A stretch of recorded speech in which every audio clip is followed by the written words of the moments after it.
नमस्कार, आप देख रहे हैं आज तक। आपके साथ मैं हूं सईद अंसारी। स्वागत है आपका खबरदार में। खबरदार में सबसे पहले खबरों को खबरदार के लेंस से आइए देख लेते हैं कि लगातार तीसरे दिन हमारे देश में 2 लाख से ज्यादा कोरोना पॉजिटिव केस मिले हैं और 1000 से ज्यादा लोगों की मौत हुई है। सिस्टम हो या इंसान, सभी के हिस्से में ऑक्सीजन कम पड़ रही है। हर रोज कोई ना कोई बुरी खबर हमसे टकरा जाती है, जख्म दे जाती है।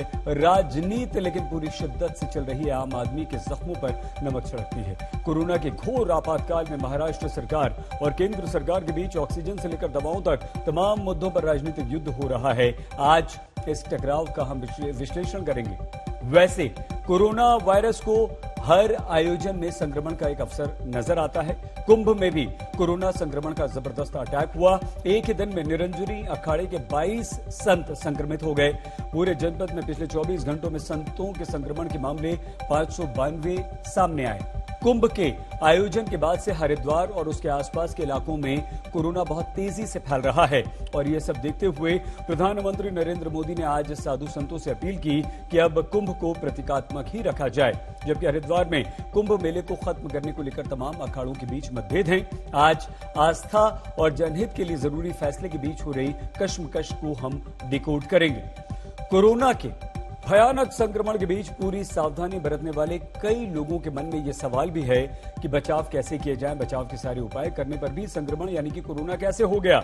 इस सवाल का कुछ हद तक जवाब देने वाला एक रिसर्च हमारे सामने आया है। मेडिकल जर्नल द लैंसेट में छपे इस रिसर्च में दावा किया गया है कि कोरोना वायरस का ट्रांसमिशन हवा के रास्ते से हो रहा है, यानी कि ये एयरबॉर्न भी है। इस शोध के परिणाम बेहद डराने वाले और हैरान कर देने वाले हैं। कोरोना से संक्रमित व्यक्ति की एक चीख 3 घंटे तक हवा में रहती है और कोरोना संक्रमण की वजह बन सकती है। लैब में किए गए प्रयोगों में कोरोना वायरस 3 घंटे तक हवा में तैरता हुआ मिला है। ये बेहद खतरनाक है और इस चिंताजनक खबर के क्या मायने, ये आपको थोड़ी देर में विस्तार के साथ हम आपको अवश्य बताएंगे। इसके साथ ही हम आपको ग्राउंड रिपोर्ट भी दिखाएंगे जिसमें कोरोना के भयावह हमले के बीच हेल्थ केयर सिस्टम हमारा हाफ रहा है, उसका दम फूल रहा है और लोग त्राहिमाम कर रहे हैं। लोगों को कोरोना के संक्रमण से लड़ना है, सिस्टम की बेफिक्री से लड़ना है, ऑक्सीजन की कमी से लड़ना है, अंतिम सांस तक मौत से लड़ना है। अपनी जान गंवाने और अपनों को खोने के डर के बीच खड़े आम आदमी की लड़ाई कर कई सारे मोर्चों पर एक साथ चल रही है। आज तक के कैमरे ने जो सच देखा है वो आपको बहुत देर तक चुभने वाला है, डराने वाला है। कोरोना की नई लहर से सरकारें लड़ नहीं पा रही हैं तो वो अब आपस में ही लड़ रही हैं। ऑक्सीजन सप्लाई की बात हो या रेमडेसिविर इंजेक्शन की कमी की बात, इन पर राजनीतिक टकराव हो रहा है। आम आदमी के लिए ये बहुत दूर की कौड़ी है। महाराष्ट्र जैसा राज्य खुला ये आरोप लगा रहा है कि ऑक्सीजन की पर्याप्त सप्लाई हमें नहीं हो रही है। रेमडेसिविर इंजेक्शन पर केंद्र कंट्रोल करके बैठा हुआ है तो केंद्रीय मंत्री ये कह रहे हैं कि ये तो तुच्छ राजनीति है। महाराष्ट्र सरकार नाटक कर रही है, केंद्र हर संभव मदद कर रहा है। अब ये बात आप एकदम से किनारे कर दीजिए कि कौन सच बोल रहा है, कौन झूठ बोल रहा है, महाराष्ट्र या केंद्र, कौन सही है कौन गलत, भूल जाइए इसे। लेकिन ये सामान्य समय बिल्कुल नहीं है, ये याद रखिए।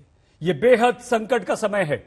तालमेल से काम होना चाहिए, चाहे केंद्र हो राज्य सरकारें हो, लेकिन तालमेल की जगह हमें सरकारों का, हमें राजनीतिक दलों का सिर्फ और सिर्फ टकराव दिखाई दे रहा है। लोग आप और हम इलाज के लिए तड़प रहे हैं, एक दूसरे पर नाकामी का ठीकरा फोड़ा जा रहा है। अस्पतालों में बेड नहीं है, इंजेक्शंस नहीं है, ऑक्सीजन नहीं है। अस्पतालों के बाहर लोगों की भीड़ लगी हुई है और ये सब कोरोना पॉजिटिव है।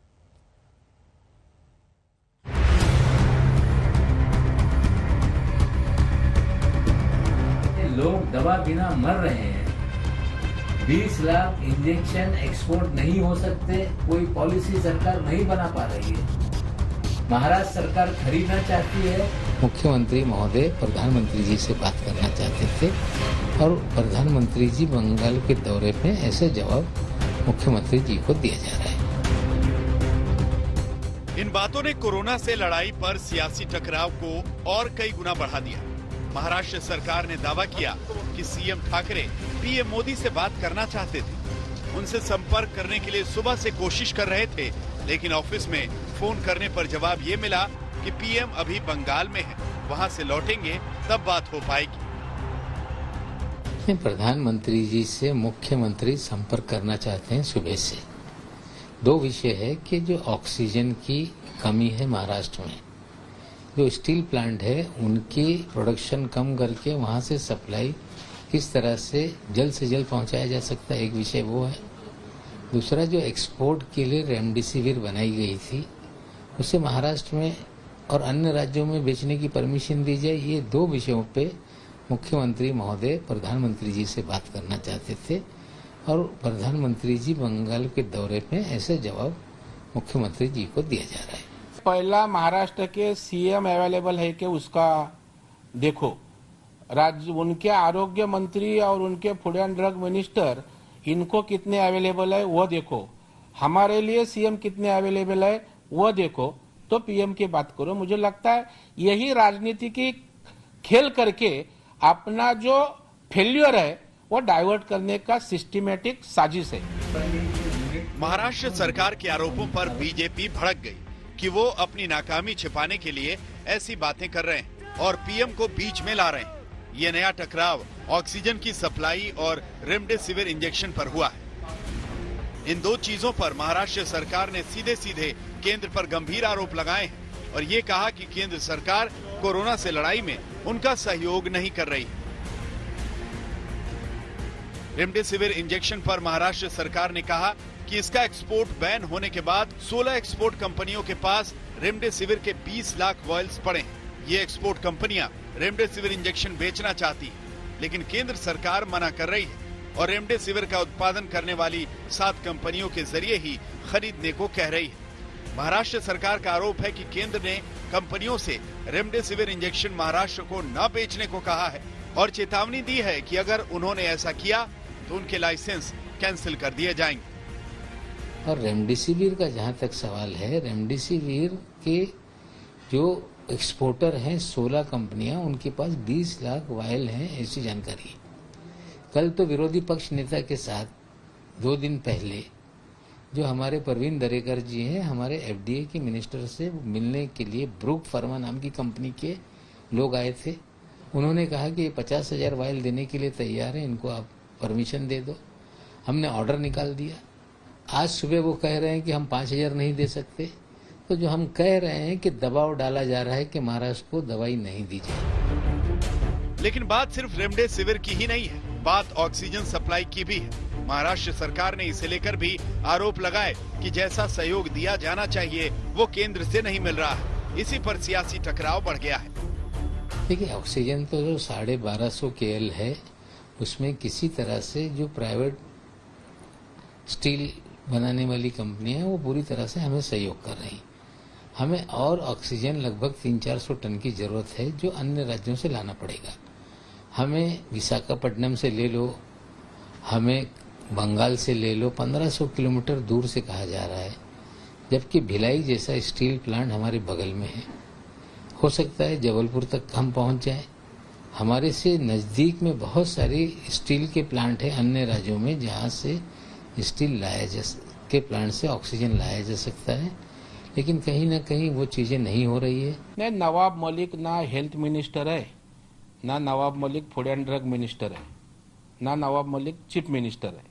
तो मुझे लगता है नवाब मलिक किस कैपेसिटी में ये बोले मुझे मालूम नहीं। उनके हाथ में केंद्र का कुछ आदेश ऐसा है क्या, कौन बोले उसका रेफरेंस है क्या? मुझे लगता है ऐसा कुछ प्रूफ रह के बोलेंगे तो उस बोलने में कुछ दम रहता है। यानी कोरोना से लड़ाई अब सीधे सीधे सियासी लड़ाई बन गई है। महाराष्ट्र सरकार के आरोपों पर केंद्र सरकार ने भी तीखा पलटवार किया। रेल मंत्री पीयूष गोयल सीएम ठाकरे पर बरस पड़े। ये देखकर दुख होता है कि ऑक्सीजन पर भी नाटक हो रहा है। सभी के हित देखकर सरकार ज्यादा से ज्यादा ऑक्सीजन उत्पादन करने को कह रही है। 110% क्षमता के साथ उत्पादन हो रहा है। महाराष्ट्र को सबसे ज्यादा ऑक्सीजन मिल रही है और केंद्र सरकार हर संभव तरीके से मदद करने के लिए राज्य सरकार के संपर्क में है। गोयल ने कहा कि इस संकट में केंद्र और राज्य को तालमेल के साथ काम करना चाहिए, लेकिन इस तरह की तुच्छ राजनीति देखकर हैरानी होती है। हालांकि ऑक्सीजन और रेमडेसिविर इंजेक्शन की किल्लत पर इस राजनीति और तीखे वार पलटवार के बीच एक अच्छी बात यह रही कि स्वास्थ्य मंत्री हर्षवर्धन ने बताया कि उन्होंने सीएम ठाकरे से बात की है और किसी मेडिकल सपोर्ट की कोई कमी न होने देने का भरोसा दिया है। मुंबई से विद्या के साथ आज तक ब्यूरो। जब संकट इतना बड़ा है, हर तरफ निराशा है, उम्मीदें कमजोर पड़ रही हैं, उस समय में ऐसा टकराव निराशा और हताशा को और ज्यादा बढ़ा देता है। यह समय सामूहिक लड़ाई का है, एक एक जान बचाने की जद्दोजहद है। प्रधानमंत्री नरेंद्र मोदी ने आज अलग अलग मंत्रालयों के बड़े बड़े ऑफिसर्स के साथ एक बहुत बड़ी मीटिंग की है, जिसमें आज की स्थिति की समीक्षा की गई है। वैक्सीनेशन पर इस मीटिंग में बात हुई है। इसमें उन शिकायतों पर भी बात हुई है जो देश के अलग अलग शहरों से लगातार आ रही हैं कि कहीं ऑक्सीजन की कमी है तो कहीं दवाइयां कम पड़ रही हैं, कहीं बेड्स नहीं है तो कहीं दूसरे मेडिकल सपोर्ट सिस्टम की सख्त जरूरत है। प्रधानमंत्री ऐसी मीटिंग्स लगातार कर रहे हैं। वो ऑफिसर से बात कर रहे हैं, मुख्यमंत्रियों से चर्चा कर चुके हैं, राज्यपालों से बात कर चुके हैं, क्योंकि स्थिति लगातार बिगड़ती जा रही है। दिल्ली में आज मुख्यमंत्री अरविंद केजरीवाल ने कहा है कि ऑक्सीजन और आईसीयू बेड्स काफी तेजी से कम हो रहे हैं। ऑक्सीजन का स्टॉक खत्म हो रहा है, रेमडेसिविर और दूसरी जरूरी दवाइयों के स्टॉक्स कम हो रहे हैं। दिल्ली में डेली केसेस अब 24,000 तक पहुंच चुके हैं एक दिन, यानी कि 24 घंटों में। अभी तक ये पता नहीं है कि कोरोना की नई लहर का पीक कब आएगा, लेकिन अभी भी ये बेहद खतरनाक है, भयावह है। दिल्ली के अंदर भी सीमित आईसीयू के बेड्स हैं। जिस तेजी के साथ कोरोना बढ़ रहा है, जाहिर है कि एक सीमा के बाहर आके हर हेल्थ सिस्टम की एक सीमा होती है। तो बेड्स बहुत तेजी के साथ, जो ऑक्सीजन बेड्स हैं, जो आईसीयू बेड्स हैं, बहुत तेजी के साथ खत्म होते जा रहे हैं। लेकिन आपकी सरकार पूरी कोशिश कर रही है कि बेड्स को और ज्यादा से ज्यादा बढ़ाया जाए। पिछले कुछ दिनों में हमने कई कदम उठाए जिसकी वजह से बेड्स को काफी ज्यादा बढ़ाया गया और अभी तक दिल्ली में बेड्स की कमी नहीं होने दी गई।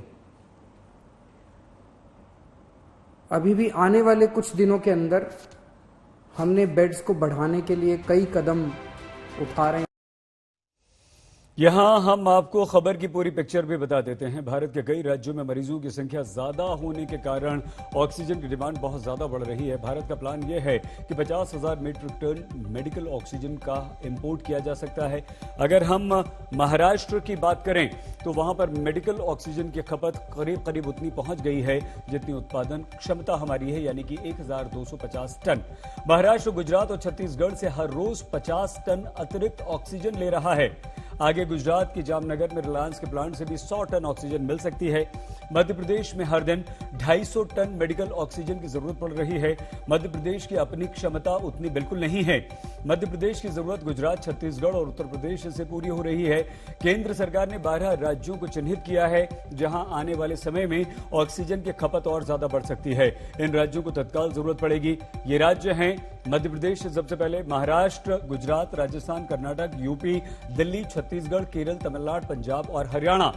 सरप्लस ऑक्सीजन वाले राज्यों से 17,000 टन ऑक्सीजन का इंतजाम हो सकता है। इसके अलावा इंडस्ट्री के एक्सपर्ट ये भी मानते हैं कि भारत में 7,000 टन मेडिकल ऑक्सीजन बनाने की क्षमता है। भारत में ऑक्सीजन को ट्रांसपोर्ट करने वाले क्रायोजेनिक टैंकर्स भी उतने नहीं हैं कि 24 घंटों में 7 दिन ऑक्सीजन की सप्लाई चेन अनवरत हमारे यहां चलती रहे। ये निराशा और संकट का दौर है और इसीलिए हम बार बार कह रहे हैं कि बेहद खतरनाक है। इस निराशा और हताशा के संकट के बीच आज कुछ समझदारी वाली बात भी हुई है।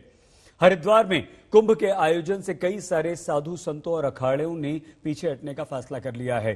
प्रधानमंत्री नरेंद्र मोदी ने आज साधु संतों से अपील की थी और कुंभ को प्रतीकात्मक रखने की बात कही। प्रधानमंत्री नरेंद्र मोदी की अपील का असर होता है और यही हुआ। जूना अखाड़े ने कुंभ समाप्ति का ऐलान कर दिया। 2 अखाड़े पहले ही ऐसा कर चुके हैं। कुंभ 30 अप्रैल तक चलना है। 27 अप्रैल को चौथा शाही स्नान है, लेकिन अब हरिद्वार में वहां जो भी धार्मिक आयोजन होंगे वो प्रतीकात्मक ही होंगे। लोगों से भी अपील कर दी गई है कि बड़ी संख्या में कुंभ में बिल्कुल ना आए, क्योंकि पिछले 2 शाही स्नान में करीब 48 लाख श्रद्धालुओं ने हरिद्वार में स्नान किया है, डुबकी लगाई है। और अगर ऐसे ही भीड़ जुटती रही तो ये बहुत बड़ा खतरा हो जाएगा, क्योंकि खुद अखाड़ों में लगातार संक्रमण के मामले मिल रहे हैं। पिछले 24 घंटों में 600 से ज्यादा साधु संत संक्रमित मिले।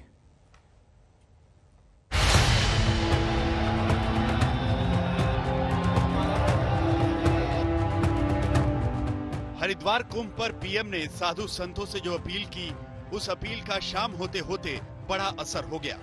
जूना अखाड़े ने ऐलान कर दिया कि वो अपनी तरफ से समय से पहले ही विसर्जन कर रहे हैं और कुंभ मेला खत्म कर रहे हैं। जूना अखाड़े के कुंभ मेले का विसर्जन हो गया है।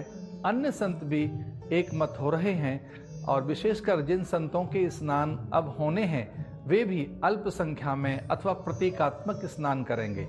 आदरणीय प्रधानमंत्री जी के आह्वान पर संपूर्ण देश एक मत है।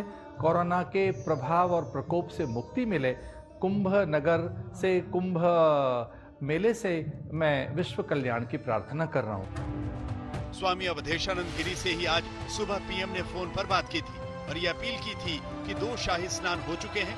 अब कोरोना के ऐसे संकट में कुंभ को प्रतीकात्मक ही रखा जाए, इससे कोरोना से लड़ाई को ताकत मिलेगी। मुझे फोन आया और उन्होंने हालचाल जाने संतों के, वे अत्यंत भावुक मन के प्राणी हैं। मैंने उनसे ये भी कहा कि लगभग सभी स्नान बड़े ढंग से हो चुके हैं, बहुत कम संख्या यहाँ रह गई है, प्राय स्नान करके सब लोग चले गए। हाँ, बैरागियों के स्नान की बात है तो उनके स्नान के प्रति हम बहुत सम्मान से भरे हुए हैं, बैरागियों का स्नान होना चाहिए। लेकिन जो अन्य अखाड़े हैं प्राय वो सब प्रतीकात्मक ही स्नान करते हैं। ये जो स्नान है वो प्रतीकात्मक ही होता है। जूना अखाड़ा तो कुंभ खत्म करने पर राजी हो गया। निरंजनी और आनंद अखाड़े ने पहले से ही ऐसा कर लिया था। उम्मीद यही है कि बाकी साधु संत भी यही फैसला करेंगे, क्योंकि अभी तक कुंभ पहले खत्म करने पर एक राय नहीं थी। यहाँ हजारों लाखों की मात्रा में वैष्णव साधु संत जो है पड़ाव डालें तो 27 तारीख को भव्यता और दिव्यता के साथ शाही स्नान होगा और गाइडलाइन के नियमों का पालन करते हुए होगा। लेकिन माफी नहीं मांगते तब क्या करेंगे? माफी नहीं मांगेंगे तो उसका जो है जवाबदार हरिगिरी और नरेंद्र गिरी जी हैं और जरूरत पड़ेगा तो हम लोग जो है उनसे अलग हो जाएंगे। हरिद्वार में कुंभ मेले की तारीख 30 अप्रैल तक है और 27 अप्रैल को चौथा शाही स्नान होना है। दावा यही है कि अब भी जिन्होंने कुंभ समाप्त होने का ऐलान नहीं किया, वो बाकी बचे साधु संत भी आयोजन को प्रतीकात्मक ही रखेंगे, क्योंकि इस बार की कोरोना लहर से खतरा बढ़ा है। खुद साधु संत भी कोरोना संक्रमित हुए हैं। 50 से ज्यादा साधु संतों में संक्रमण मिला है। एक अखाड़े के महामंडलेश्वर की कोरोना से मौत भी हो चुकी है। इससे भी बड़ा खतरा ये है कि जो लाखों लोग कुंभ में स्नान करके अपने घरों को लौटे हैं या लौट रहे हैं, उनसे संक्रमण और फैलाने से कोई इनकार नहीं कर सकता। हरिद्वार कुंभ में 1-2 लाख नहीं, बल्कि पिछले 2 शाही स्नान में करीब 48 लाख से ज्यादा लोगों ने डुबकी लगाई। इसीलिए एमपी और गुजरात जैसे कई राज्यों में इन लोगों को क्वारंटीन करने की गाइडलाइन भी जारी कर रखी। आज तक ब्यूरो।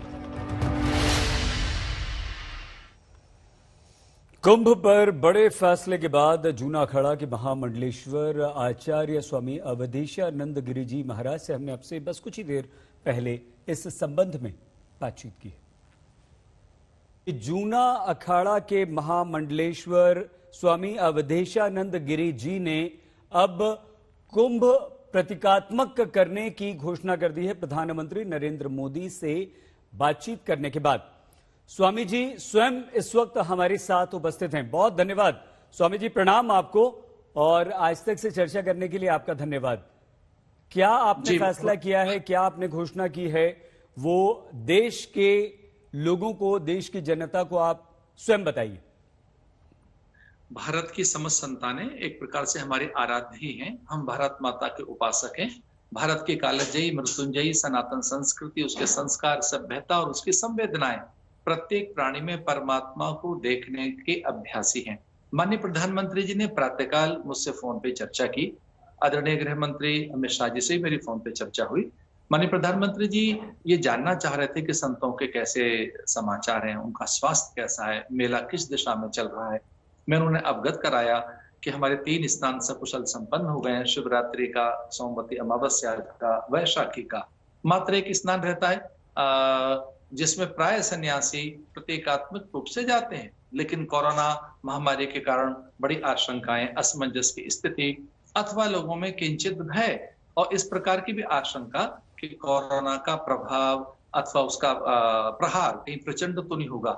इन सब बातों को ध्यान में रखते हुए माननीय प्रधानमंत्री जी, जो इस देश के एक सबल शासक हैं, कुशल प्रशासक हैं और एक समर्पित उपासक भी हैं, उनके आह्वान का ध्यान करते हुए हम लाखों नागा साधु सन्यासियों ने और विशेषकर लगभग 70-80% सन्यासी हमारे साथ हैं, उन सब सन्यासियों ने मिलकर, सब महापुरुषों ने मिलकर, विशेषकर श्री पंचदशनाम जूना अखाड़ा के सब विशिष्ट पदाधिकारियों ने मिलकर निर्णय लिया कि जिन देवताओं का हमने आह्वान किया था उनका विसर्जन करना चाहिए।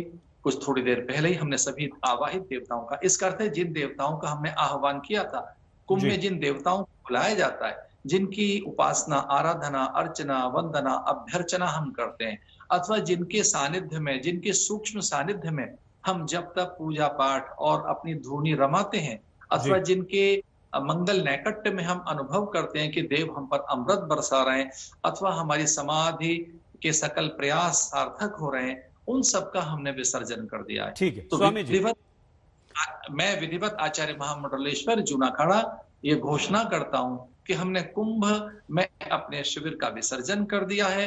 अब हमारे सभी देवगण एक प्रकार से विसर्जित हैं। ठीक, और ये हमने तो क्या स्वामी जी हम इसे कुंभ का समापन समझें? देखिए, कुछ एक दो छोटी छोटी क्रियाएं हैं हमारी, उन क्रियाओं को और हमने करना बाकी है, पर हमारा कोई विशाल समूह नहीं जाएगा। हमको लाखों की संख्या में गंगा के तट पर नहीं जाएंगे, अब कोई लाखों की संख्या में कोई हमारे समूह नहीं चलेंगे। इसे विसर्जन का अर्थ समापन ही होता है, पर समापन करते कुछ छोटी मोटी 2-4 और हमारी क्रियाएं हैं, तो वो 2-4 साधुओं के बीच में हो जाएंगे, पर विधिवत हमारा विसर्जन हो गया है। और मैं एक और निवेदन करना चाहता हूं कि हमारे भारत के सभी सन्यासियों का, चूंकि मैं आचार्य सभा का भी अध्यक्ष हूं, तो पूरे देश भर से मुझे शुभकामनाएं प्राप्त हो रही हैं, बधाई संदेश मिल रहे हैं, और माननीय प्रधानमंत्री जी के आह्वान पर हम सब खड़े हो गए। मैं एक और बात कहना चाहता हूं कि जो 1-2 और छोटे से ग्रुप हैं, ये आदरणीय बैरागियों का समूह है, वो भी प्रतीकात्मक रूप से स्नान करने जाएंगे। तो अब ऐसा कहा जाना, आचार्य जी, ये प्रतीकात्मक रूप से स्नान कैसे होगा, इसको थोड़ा विस्तार पूर्वक अगर आप बता दें तो सभी के लिए आसानी हो जाएगी। हमारे तो अब हम तो सब जो लाखों लोग हैं वो तो हम जाएंगे नहीं, कुछ थोड़े से लोग रह गए, वो कुछ प्रतीकार्थ, कुछ सीमित सी संख्या में जिनका एक कोई सारोकार रहता है वो पूरा कर लेंगे। तो जो एक बड़ा समूह, एक विराट समुदाय, एक अंतहीन कोई एक जो प्रजा दिखाई दे रही थी, वो नरमुंडों का जो एक सैलाब दिखाई दे रहा था, वो अब गंगा के तट पर नहीं जाएगा। खबरदार में अब हम बात करेंगे कोरोना के संक्रमण चक्र और इन्फेक्शन की। पिछले 45 दिन में कोरोना की रफ्तार बहुत तेज हो गई है। दावा यह किया जा रहा है कि कोरोना का नया स्ट्रेन बहुत ज्यादा खतरनाक है, शक्तिशाली है। अब दुनिया की सबसे सम्मानित मेडिकल जर्नल और जर्नल्स में शामिल द लैंसेट की एक रिपोर्ट ने कोरोना महामारी को लेकर एक बहुत बड़ा खुलासा कर दिया है। अभी तक यह समझा जा रहा था कि कोरोना नाक और मुंह से हमारे शरीर में प्रवेश करता है, लेकिन नया दावा बेहद चौंकाने वाला है।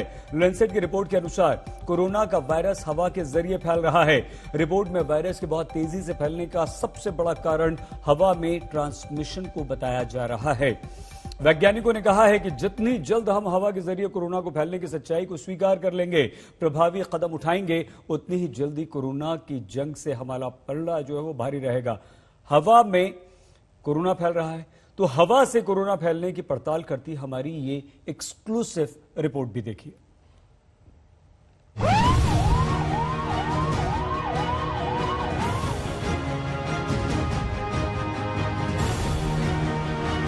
आपको बहुत लोग ऐसे मिलेंगे जो बताएंगे कि तमाम एहतियात के बावजूद पता नहीं कैसे वो कोरोना के शिकार बन गए।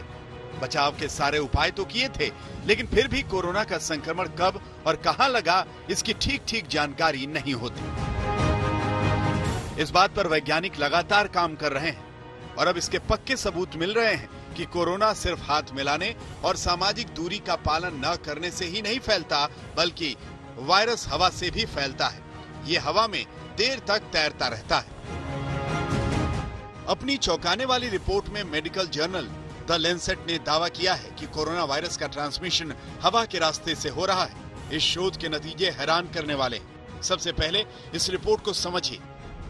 इसमें बताया गया है कि हवा ट्रांसमिशन का जरिया बनती दिख रही है। अगर संक्रमित व्यक्ति सांस छोड़ता है, चिल्लाता है, गाना गाता है, छींकता है या खांसता है, तो हवा में सांस लेने वाला दूसरा व्यक्ति भी संक्रमित हो सकता है। एक दूसरे से सटे कमरे में सो रहे लोगों के बीच ये ट्रांसमिशन देखा गया, जबकि ये लोग एक दूसरे के कमरे में नहीं गए थे। स्टडी के मुताबिक ऐसा होना हवा के जरिए ही संभव है। कोविड-19 मरीजों वाले अस्पतालों के एयर फिल्टर और बिल्डिंग डक्ट्स में भी वायरस पाया गया और ये केवल हवा के जरिए ही वहां पहुंच सकता है।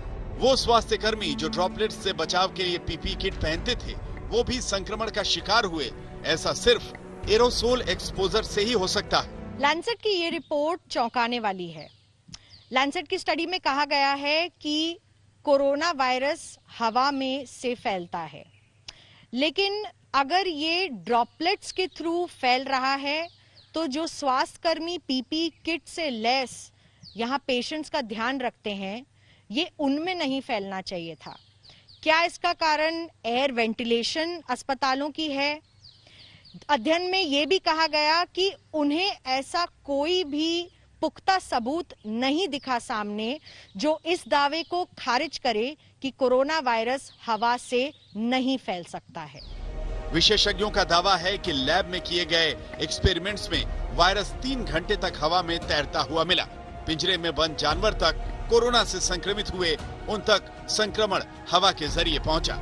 रिसर्चर ने अपनी रिपोर्ट में पिछले साल अमेरिका के स्कैगेट कॉयर इवेंट का खास तौर पर जिक्र किया है, जिसमें वायरस एक संक्रमित व्यक्ति से 53 लोगों में फैल गया था।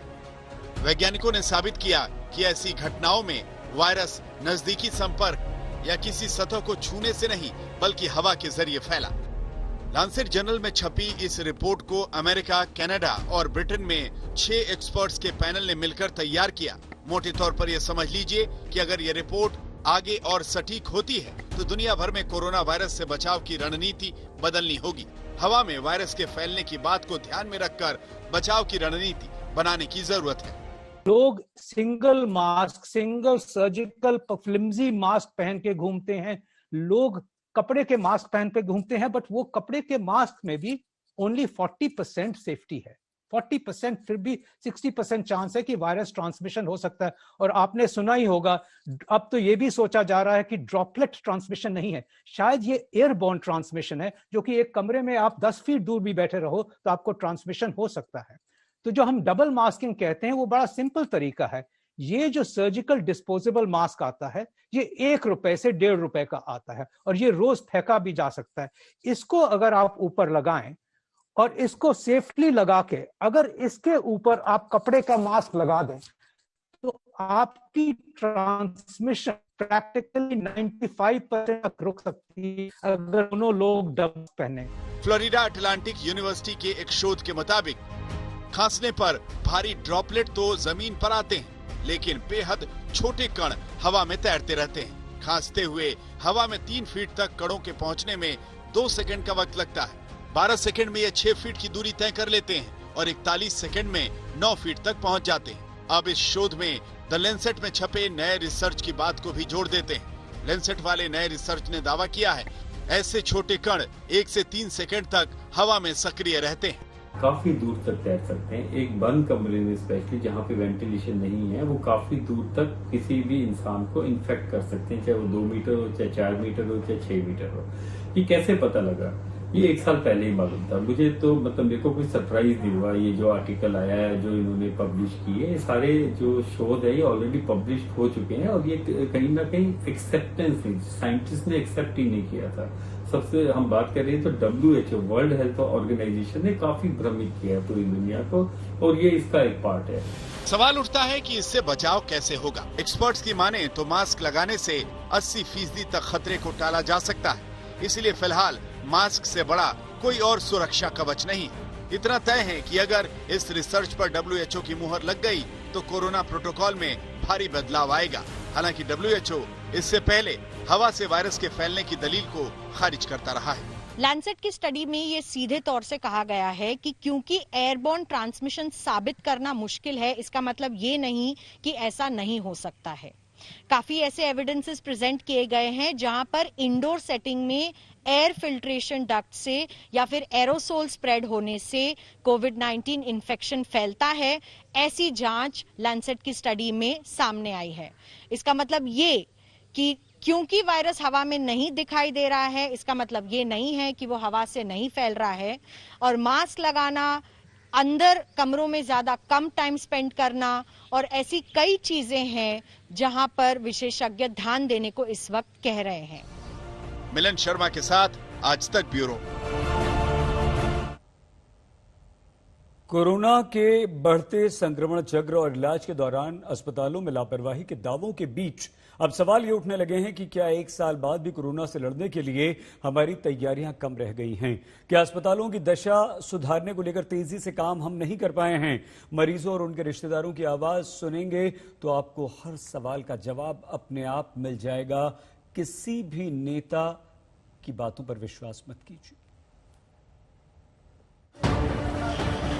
गुजरात में अहमदाबाद, राजकोट, वडोदरा और सूरत सबसे ज्यादा प्रभावित है। सूरत में हालात चिंताजनक बने हुए हैं। अस्पतालों के बाहर एम्बुलेंस की लाइन लगी हुई है। मरीजों की संख्या इतनी ज्यादा है कि कई बार स्ट्रेचर के बिना ही उन्हें उठाकर ले जाया जा रहा है।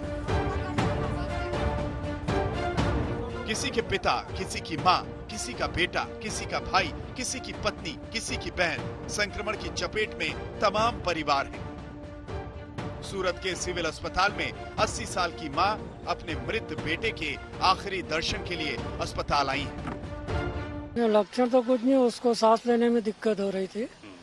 उनको लाया गया, शाम को भर्ती किए और सुबह एक्सपायर हो गए।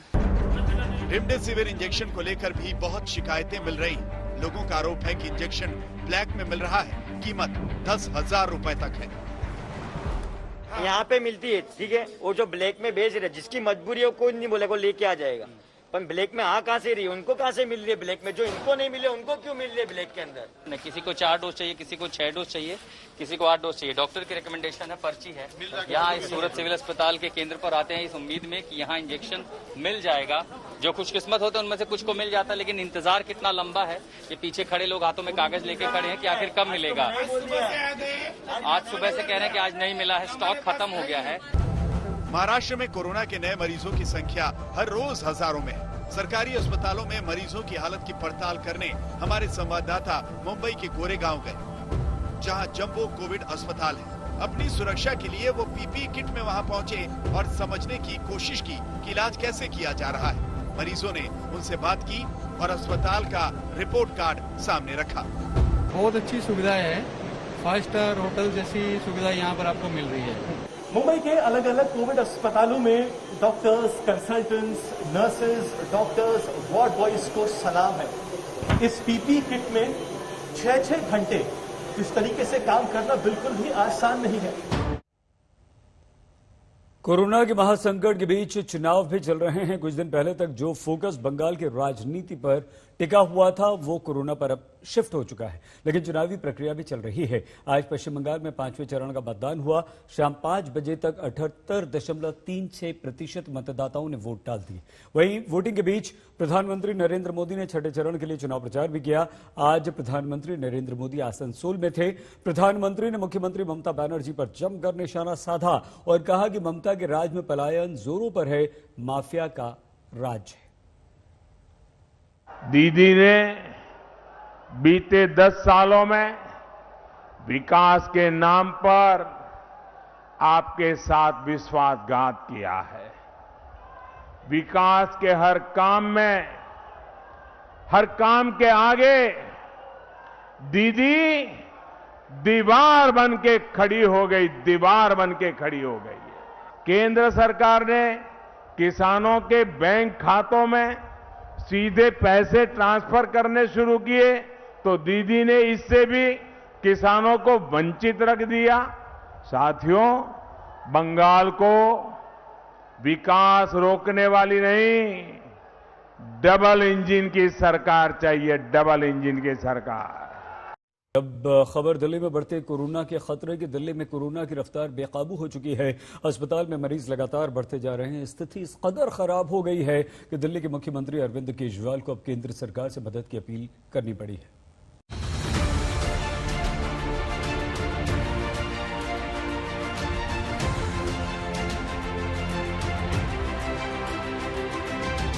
पिछले 24 घंटे में दिल्ली में लगभग 24,000 केसेस आए हैं।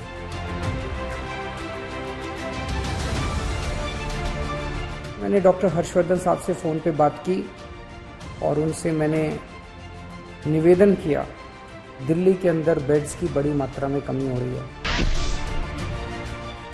जो केजरीवाल अभी कुछ दिन पहले तक दिल्ली के अस्पतालों में बेड होने, आईसीयू होने और सारी व्यवस्था कंट्रोल में होने का दावा कर रहे थे, वही केजरीवाल अब केंद्र से मदद मांगने पर मजबूर हो गए हैं।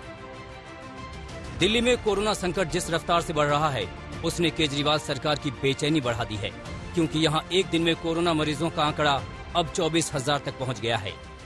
पिछले 24 घंटे में दिल्ली में लगभग 24,000 केसेस आए हैं। ये रिपोर्ट थोड़ी देर में अभी जारी होगी, जो डेली बुलेटिन जारी होता है।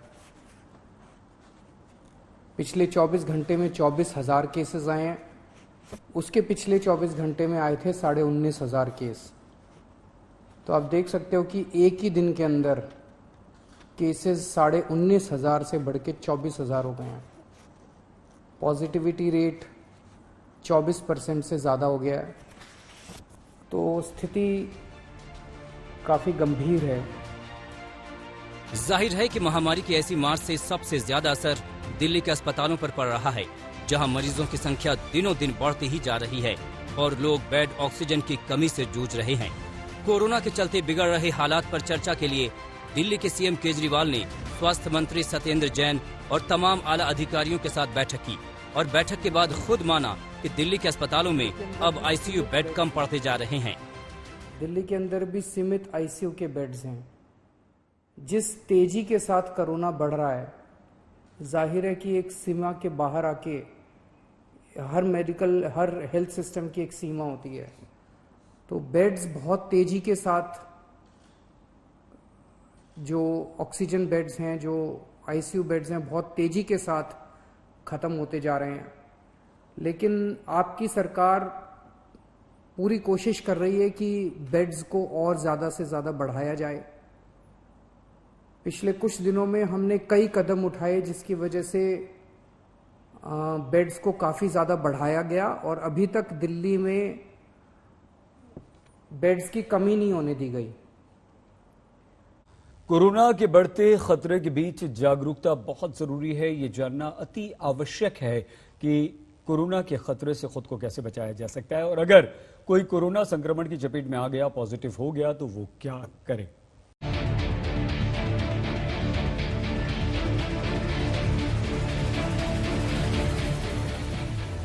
कोरोना ने पूरे देश का हाल बेहाल कर रखा है। देश में लगातार 2 लाख से ज्यादा केस आ रहे हैं। केंद्र और राज्य सरकारें तमाम कोशिशों में लगी हैं, लेकिन कोरोना का संक्रमण काबू में नहीं आ रहा है। ऐसे में लोगों के मन में सवाल ये उठ रहा है कि आखिर कोरोना की दूसरी लहर पहली लहर से इतनी खतरनाक क्यों है। कोरोना को लेकर लोगों के मन में उठ रहे इस सवालों का जवाब एक मेडिकल जर्नल में देने की कोशिश की गई है। प्रतिष्ठित मेडिकल जर्नल द लांसेट की स्टडी में कोरोना को लेकर बड़ा दावा किया गया है। द लांसेट में प्रकाशित स्टडी ने उन दावों को चुनौती दी है जिसमें कहा गया था कि कोरोना का वायरस हवा से नहीं फैलता, बल्कि सिर्फ ड्रॉपलेट यानी मरीज के छींकने पर मुंह या नाक से निकलने वाली बूंदों से फैलता है। लांसेट की नई स्टडी का दावा है कि कोरोना जिस तरह से फैला है, उतनी तेजी से हवा के जरिए ही कोई वायरस फैल सकता है। लांसेट की स्टडी में इसके 10 कारण गिनाए गए हैं। इसमें कहा गया है कि क्वारंटीन होटलों के एक दूसरे से सटे कमरों में रह रहे लोगों में भी कोरोना फैला, जबकि वो एक दूसरे से मिले भी नहीं। स्टडी के मुताबिक ऐसा होना हवा के जरिए ही संभव है। स्टडी में उन इमारतों में कोरोना का संक्रमण ज्यादा पाया गया जहां वेंटिलेशन की सुविधा कम थी। यही नहीं, स्टडी में ये भी कहा गया है कि अगर सिर्फ ड्रॉपलेट से कोरोना फैलता तो अस्पतालों में जहां डॉक्टर और स्वास्थ्य कर्मी पीपीई किट समेत तमाम सुरक्षा उपायों से लैस होते हैं, उनमें कोरोना नहीं फैलना चाहिए था। यकीनन ये नई स्टडी लोगों को परेशान कर सकती है, लेकिन ऐसा नहीं है कि इस सूरत में लोगों के पास बचाव का कोई उपाय नहीं। डॉक्टरों का मानना है कि अगर हवा से कोरोना के फैलने की बात सही भी है तो मास्क ही इससे बचाव का सबसे कारगर उपाय है। प्रोटेक्ट करने का सबसे बेस्ट जो तरीका है और सबसे आसान तरीका है वो है मास्क। अब तो नई स्टडी भी आ गई लैंसेट की जो कहती है कि ये एयरबोर्न ट्रांसमिशन है, ये हवा के जरिए ही ट्रांसमिट होता है ज्यादातर। ये ड्रॉपलेट क्योंकि पास ही गिर जाते हैं, अनलेस आपके मुंह पे ही कोई छींक दे या खांस दे या आप बहुत पास हो और बात करें तो एयर ड्रॉपलेट से होता है। नहीं तो ये वायरस जो है ये हवा में है, हवा में फैलता है। तो उसको रोकने का एक ही तरीका है, वो है मास्क।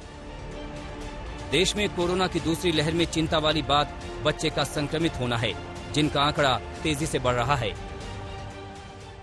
बच्चों के लक्षण बहुत ज्यादा कर ढके रहते हैं, पर जब वो शुरू होते हैं वो एक ऑर्गन नहीं बहुत ऑर्गन इन्वॉल्व करते हैं और बच्चों में काफी अलग अलग प्रकार के सिंड्रोम देखे गए हैं कोविड के रिलेटेड। तो हमें बहुत सतर्क रहना है। अभी तक दुनिया भर में बच्चों का 18 साल से नीचे वैक्सीन आम जनता में शुरू नहीं हुआ है, ट्रायल्स हो रहे हैं अब्रॉड, बट बच्चों को प्रोटेक्ट रखना है, बच्चों को ज्यादातर बाहर नहीं निकलने देना। हालांकि डॉक्टरों का कहना है कि बच्चे ज्यादातर परिवार के ही किसी सदस्य से संक्रमित होते हैं। ऐसे कोरोना का कोई भी लक्षण दिखने पर फौरन टेस्ट कराना चाहिए। महत्वपूर्ण तो ये है कि सिम्टम आते ही आपको इमीडिएटली टेस्ट तो कराना ही कराना है, मतलब सिम्टम आने के बाद फिर आपको वेट नहीं करना। हाँ, किसी पॉजिटिव कॉन्टेक्ट के पर्सन में उसमें आए उसके बाद आप 5 to 6 डे आप वेट करके अपना टेस्ट करा सकते हैं, बट सिम्टम आते ही इमीडिएटली टेस्ट कराना है, क्योंकि इस बार जो कोविड निमोनाइटिस है वो काफी ज्यादा आ रहा है। कोरोना पर काबू पाने के लिए डॉक्टर अब भी मास्क, सोशल डिस्टेंसिंग वाले उपायों को ही सबसे सटीक मान रहे हैं और इस महामारी को मात देने के लिए हमें इसे अपनाना ही होगा। आज तक ब्यूरो।